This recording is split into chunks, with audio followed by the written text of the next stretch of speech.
a friend of mine asked me to share my experience, like just being vulnerable.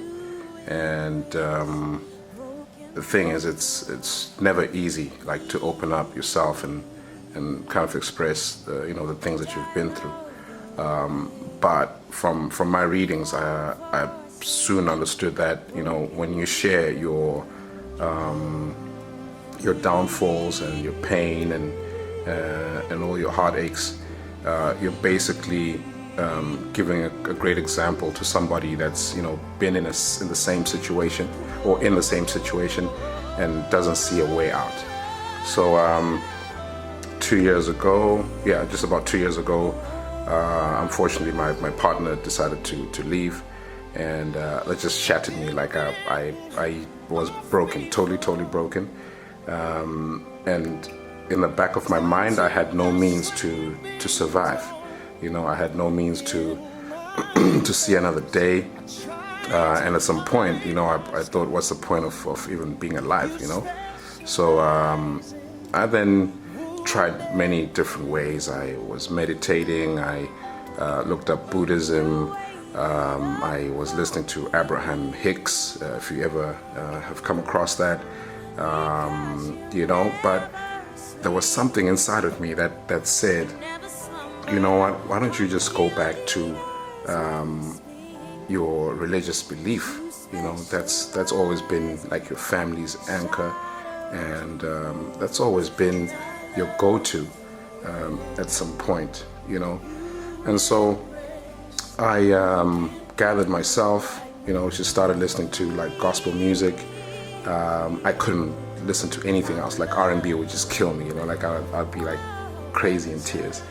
So I had some friends coming over to check on me, and thank you very much, guys, for that. Thank you for checking up on me. And then almost in the same season, I lost my job. COVID-19, came through, and really mushed things up. It was really bad. And so at that point, I was losing so much hope. I say to myself that there's no way like I can survive this. I don't think I'll be able to see another day at all. Then I had to scramble, lose a job. You can't keep paying rent, because otherwise you're just gonna burn your pockets. I had to scramble, find a place to stay. Unfortunately, the company I was working for at the time, they put me up. And they put me up very close to a brother now, a friend now, Simba, who helped me out. He kind of coached me back to my strength, and he did that through the gospel. And so he would come around, would pray every day, would meditate. He'd keep me company, and would talk. And there would be like really tough days where like I just couldn't bear it. And then, things got better and better and better. And then one thing led to the next. I got back on my feet in terms of employment. I got a job. But still, I kept, kept just holding on to the gospel. And I just, found a foundation, a strength in that, a means to have purpose for the day, a means to survive.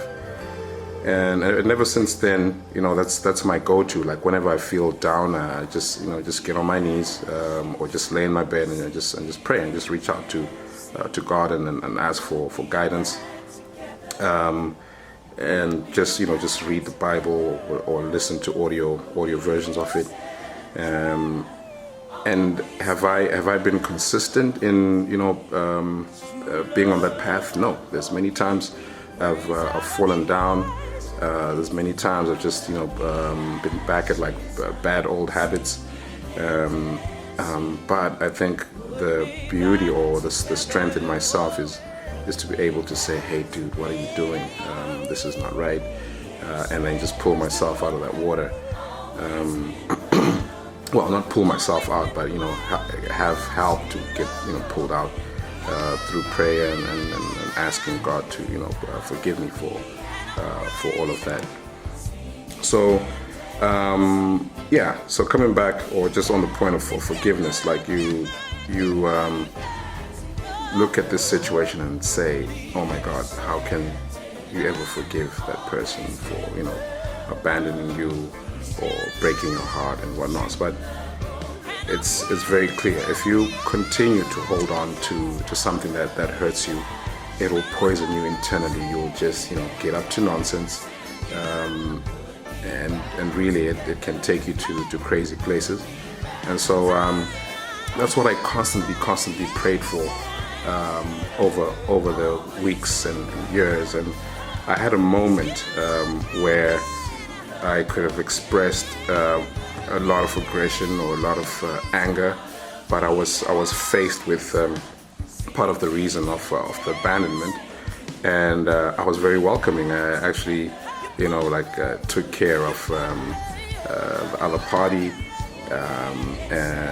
In a way, I was kind of happy to see them, And so I got back home, and I said to myself, "Whoa, what was that?" Like, under normal circumstances, I think I would have just been pissed off and made sure that there was no chance for that, particular person to be in the same room as I was. But I didn't allow it. I didn't allow it. It was God's work, actually.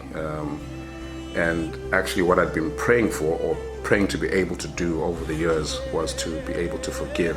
And that moment for me was the moment I realized that yes, I've managed to do that.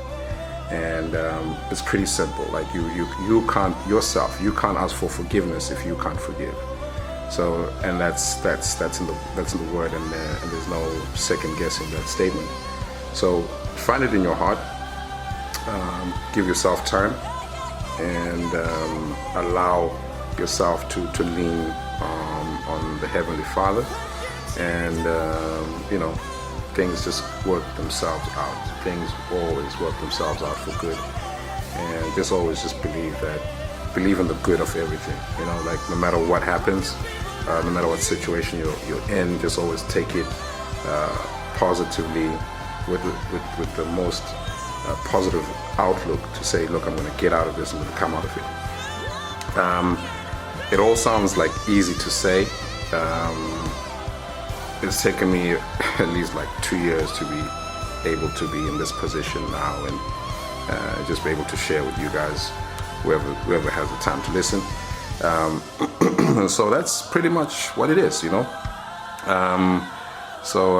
Yeah, I can't express it anymore, but each and every day gives you a chance to pull yourself back together, and just keep on moving.